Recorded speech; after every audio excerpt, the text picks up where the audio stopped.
person we were interviewing had been shot with a gun and the bullet was still in his pelvis. The bullet got lodged in and it hadn't been operated out. Wow. He was a guy from Ghana. My camera person, who was also my film director, was a lady. She was sexually assaulted by nearly 20 men, calling my name. That, to me, was very traumatizing. One of the difficult moments I had is I did an episode, a series where I interviewed up to 200 women victims of rape, gang rape, during the genocide in Rwanda. And that is powerful. 200? Up to 200 victims, yes. How long did it take? Over a period of about 3 months. We were doing like 5-7 interviews a day, 10 interviews sometimes, depending on how the story would flow. But you wanted to hear them up to their conclusive end. And this was different. No, it was actually over 6 months. Sorry, over 6 months that we did this. And it was very heavy on me. Sometimes people don't actually know what journalists go through. You carry the burdens of the people's stories that you tell. There's a time you tell a very traumatizing story, but it remains with you.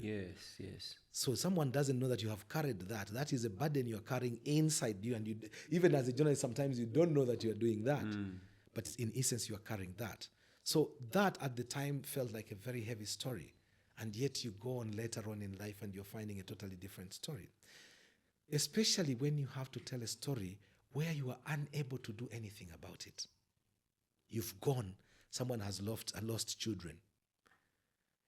There's a lady that I found. We had just survived a boat sinking in the Mediterranean Sea. I'd gone to do a story about a boat that capsized. 500 people on board, and I think only about 100 survived. Wow. The rest went into the world's cemetery now, largest cemetery, the Mediterranean Sea. People trying to cross from Africa to go to Europe to look for a better life. Now, finding a survivor, traumatized, who was clutching onto a baby until that moment where the difference between them living and them dying was releasing this child, because between them, holding onto a child, but between them there is a board that is stuck, and that board can't move. The sinking is happening, and it's a choice of whether do you release or do you keep holding on. How do you tell the story of this sort of person who has just witnessed the death of their child, clutching onto them for hours, and then getting to release because that's the last thing they can do? It's that inability, this helplessness that you carry as a reporter, because you are helping tell this person's story. But you're in a place after hearing the story, so what? This really like gets to you, and I'm sure you can see I'm almost tearing, because memories of those endless stories of people that you've told the story of this person. Yes, you've heard it. How do you console this person? So you leave, you sort of say, good, it's a powerful story. People are responding to it. Lots of text messages coming in. Fine. But you as a person, the humanity in you. How does it leave you? How does it leave you? You go to Congo. You look at a person who has been a thriving businessman, going to Dubai, going to Japan, bringing stuff. You end up in a camp of internally displaced people. This person holding on to a 1-inch mattress, and between all the wealth he had, this is the only thing that is left. You look at this person in the eyes without the hope of going back and restarting over, and you don't know how to deal with that. But there are other powerful stories that they are hard, but they are good. I did a story about people who found love in a refugee camp. You'll be surprised that you see refugees, but always in refugee camps, you always see people becoming pregnant and giving birth to children. And you are thinking you are running from war. When do you find the courage to even, make love? But I went to Chaka, and for example, there's this story. Chaka, yes. And I go to Chaka. It was International Refugee Days, which appears in June. I think it's about the 20th or 19th of June. And I was saying, Kassim, I'm a storyteller. I'm tired of just telling stories, refugees. Can I find a different story? And I said, I want to look for love. People who have found love in a refugee camp. I went and I asked, and they took me to this couple unprepared. And I love these stories that are unprompted, because when you're prepared, you start doing suits, you prepare yourself. But when someone is doing, like unprompted, Yeah, that's it's from the natural. heart. Yeah. It's from the heart. It's undiluted. And you can't compare anything with that. So I go into this camp. I find this couple, husband and wife. They met in a refugee camp in Chaka. How they went to do their suit, they were finding a suit, going into the whole process of now looking for marriage. This woman has lost everyone in their family, but there are people who knew their family, and therefore they are like her closest relatives. This man, because in going to get married, you must pay dowry. These people going to pay dowry, and he has nothing. He's in a refugee camp. What do you pay as dowry? Where this guy manages to go and find a ring, in the process, and the ring is given to him by someone who is listening to his story and realizes this person is stuck, and the difference between him and marriage is a ring. Gives him his own ring so that he takes it and go and get married. And this couple now is now in the US. They were already relocated in the US. They've been there now nearly 4 years. They keep watching this story on YouTube, and they just, every time they do, they send me a message. We have rewatched this story, and it just never goes away. These are things that leave you powerful. You go to an island, you find people who have been displaced, thrown away by Marines who have come in to take over their fishing, which is their livelihood. You find these people, and then later on you find they have been resettled and they've managed to start a new life. These are powerful stories. It's a hard story, you tell it but then finding that someone's life has been changed. There was a time I was in Morocco, 2010, 2011. I'm doing a story about refugees, and I end up finding this lady who had traveled with her 5 or 6 year old daughter. In their journey that ended up taking them to Morocco, they end up asking, hitching a lift from some truck driver. Truck driver, normally it's the driver and the turn boy, who agree to take them. Midway, these two guys turn against them. The driver rapes the woman. The turn boy rapes the 5-year-old girl. Wow. Just hearing this and looking at this woman, and she's holding the girl, and as she talks about this, relieves this experience, she's crying, and the daughter is just there playing with her doll, and I'm looking at the daughter and feeling the helplessness. But off the back of this story played up in the UK, and one rich guy reached out. He got her a visa, and she was brought to the United Kingdom. Now looking at this lady with the daughter and seeing that it is your story that changed their life. Their lives, yes. These are things that actually you can walk back home and you actually feel you're holding your head high.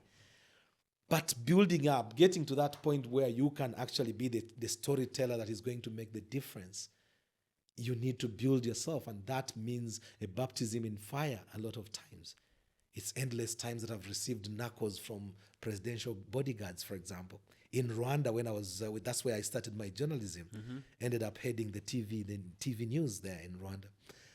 And I forget even the number of times I would get, pushed or shoved or knuckled by the presidential bodyguards. But one instance, it was a difficult time during the talks to try to stop the war in Congo again. But that was 1998, 1999. Very difficult time, and talks are beginning in Sun City in South Africa. Nelson Mandela is coming in, being the person that is coming to mediate, and the president returns, and he's coming out of the plane. President Kagame. And he's so angry. Doesn't want to talk to anyone. He's not in the mood to talk. It's been difficult conversations being had there, and I get my microphone and I just flag it. Yes. Being the journalist, flag the microphone, and it's not like these wireless microphones now. You had this cabled microphone nearly 10 meters away. My cameraman with his Betacam, huge camera on his shoulder. So one of the presidential guards, Willie, comes and gives me this elbow. He elbowed me in such a way that the president saw. Because he elbowed me here, and it was so I went, and the president saw it. So he decides, he turns back and walks back to me and asks, Kayira, what were you saying? And I was the only journalist that got to ask him a question. But I'd been elbowed. He saw the elbow, he knew I'd paid the price, and therefore I was deserving. so I got that. So there are those, and those are hard stories. So at the end of it, you will be shining because everybody's using your quote. Whatever the president said, it was your question. So and eventually that had the gives you, conversation. but I had to pay it with, with an elbow. And when you are around the presidents, you'll always have those instances. And so there are those beautiful moments. When President Magufuli came here to sign that oil pipeline deal with the president, with President Museveni, we end up in Masaka at the State Lodge. So we are in a tent, we are waiting for the press conference. The two presidents have been meeting, they've finished. And then President Museveni calls me, says, "Hey, Joe, come here." So I went to him and he said, he knows me, so because I was the only Swahili speaker in State House a lot of the times when we would be there. So he says, so he was asking whether the interview, because it was threatening to rain. So he was saying, can we go to Kampala and we will do the press conference in Kampala? And I'm thinking, the president coming to ask me, I mean, we are a group of all journalists there, to pick me out, to sort of give me that. That was quite a vote of confidence, So I say, Your Excellency, is it a bird in hand is better than 10 in the bush. Right. So I said we would rather do, because if it rains then we'll stop, but at least it is only threatening to rain. And we ended up having the press conference there, which I think would have been difficult had we left, because situations do change very fast and would have ended up without a press conference. But then I saw that now I had contributed now to something that everybody else was going to benefit from. But while there, President Magufuli says, so President Museveni asks, where do you come from in Tanzania? You. Yeah, so he thinks, because my Swahili is, it was not expected that any Ugandan would be speaking the Swahili. I'm not claiming to be the best Swahili speaker in Uganda, but the Swahili, at least at that level, was at a different level. So he asked me, where do you come from in Tanzania? I said, Your Excellency, I'm from Uganda. So Magufuli is in shock, because he also knows I'm from Tanzania. And he even claims to know where I come from, that I come from Biharamulo, which is towards the border with Burundi. I said, Your Excellency, I'm from here. And so when I told him where I come from, he was like shocked. So having those sort of conversations where presidents get to know you, at almost a personal level. Big shot. Because there was a big problem when Uganda and Rwanda were at loggerheads, when the border was closed for 2 years. So the first time President Kagame comes to State House, they meet with President Museveni. As they're coming out, as journalists, we are always standing by the steps, sort of waiting to do the interviews. So President Kagame comes out, and they were trying to avoid doing the interview at all. They would come, the vehicles come and park, and they go. Straight. So I stand in a way that President Kagame really sees me, and he says, Kayira, what happened to you? You're going to burst. Yeah, like he was saying on fat. What happened to you? And President Museveni is just just 2 steps away from him. And President Museveni turns and looks at me, and he's sort of saying, who is this guy that, presidents know? So that sort of thing, I think, sort of places all those. And while it seems like a light story, it is a hard story for a person, because it sort of sometimes it will want to compromise you. The president knows me, I can't say something bad, I can't report anything negative, and yet ours is just to do the reporting. So there's that. I've been in very dangerous places. I got this cat from Congo, DR Congo. I was in an ambush, I was attacked. We went into the mines in Walikale and in South Kivu. Went and did a lot of filming. We were getting evidence, gathering evidence. And then the rebels came for us, M23, before that. Yeah, so they came to us. They came and attacked a hotel where we had gone to spend the night. My camera person, who was also my film director, was a lady. She was sexually assaulted by nearly 20 men, calling my name. That, to me, was very traumatizing. The fact that now I was helpless because she's calling my name. I don't think she was calling me to come and save her, but I don't know whatever was going through her mind, but she called my name. And the fact that I was here being kicked and hit, with gun butts, unable to help her, left me with a trauma that I think I might live with for the rest of my life. So in a story like that, but good enough, our evidence now was later on used at the ICC as evidence that convicted Bosco Ntaganda, the general who was convicted at the ICC. So you feel like that paid out in some way. Knowing languages has come in very, I mean, I don't know how many times I've been saved out of situations simply because of speaking languages. You get to Congo, there's now an island called Ijwi, which for the first time, Abashi people live there. It's for the first time the M23 has gone and captured that area. You get into that area and it can be just as primitive as you would want to describe it. But you get there and someone speaks Jishi and I'm there, I'm rolling with them. 2 minutes, it breaks barriers. You find that, that... So grew up in Kenya in the 80s, which was really difficult time. Kenyans hosted many Ugandans, and we are forever grateful for that. But the level of racism, even as you see tribalism within themselves. So if you're a foreigner, you can imagine. So the way to survive was to learn languages. So I learned Kikamba because I was in Machakos. I went to school in Machakos. That's my home area. In Machakos? Yes. So I learned Kikamba. I speak Kikamba. So you language becomes an icebreaker in situations. Because the moment I speak your language, I come to you and I say, hey, Alamanoi, and someone will just be smiling. He's one of us. He's just one of us. Yeah. And so that helps. That helps to break barriers. Traveling and getting to know people, then you don't have all these little things. In Zengo Muganda, you lose that. You suddenly now look at the world globally. You'll have Nzengo Muganda or Uganda one, what are the best ethics that you take out of it? What are the best etiquettes that you have? But then you put it on a global stage and you thrive. So that has come in quite handy. So languages, ability to stand situations, but then also the training. Training is very, very crucial. Okay. Organizations that have thrived on training their journalists.